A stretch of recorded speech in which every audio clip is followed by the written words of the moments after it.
I have mentally been on struggle street since AusGP, and I'm going to tell you why.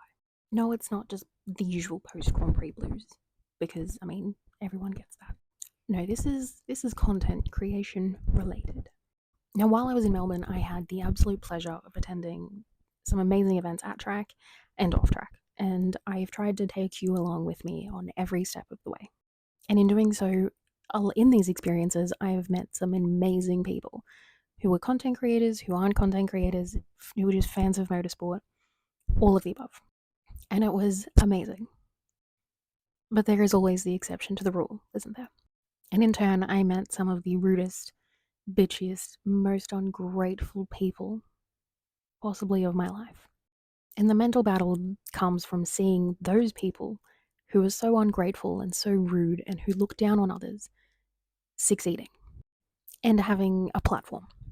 And in turn, I have really struggled with the fact that I am trying to create a community and build an audience and a following that is kind and accepting and doesn't look down on other people, who accepts everyone, and to be a type of person who doesn't look down on other people, quite literally, and wonder how they got into a place that I am in. And I certainly never want to make you or anyone else feel bad about having to move my bag so you can sit down at a dinner. This is just a reminder, I guess, to myself and to you that a lot of what you see on the internet is fake.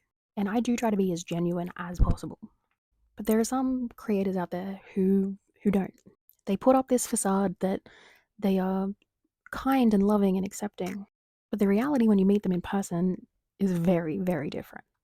And so the mental battle for me has come from knowing that these shitty individuals who are quite rude and just overall not pleasant to be around were living and doing something that I can only ever dream of doing.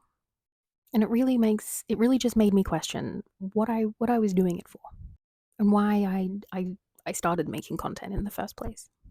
And then I remembered that I did want to make that community that is a safe space for everyone, where everyone feels welcome and not looked down upon, except if you start calling people DTS fans or asking me what DRS is. But nevertheless, I also just needed to remind myself why I started making content in the first place. And it wasn't just so I could get to those places and have those opportunities. It's because it's something that I love and that I'm passionate about. And so taking some time off from making content has been quite actual beneficial for me and my mental health and all of that. And I feel as though I'm coming back in a better headspace and hopefully with some better ideas and better content and being more creative. But it still does sting knowing they are there for the wrong reasons, in my opinion. But I've decided I'm not going to let that stop me anymore. And instead, I am going to take this time to shout out some of the amazing individuals that I did meet and who were some of the nicest humans possible, who definitely do deserve a platform. So I'm going to tag them in the comments. And as a reminder to you and me that 2024 is for positivity,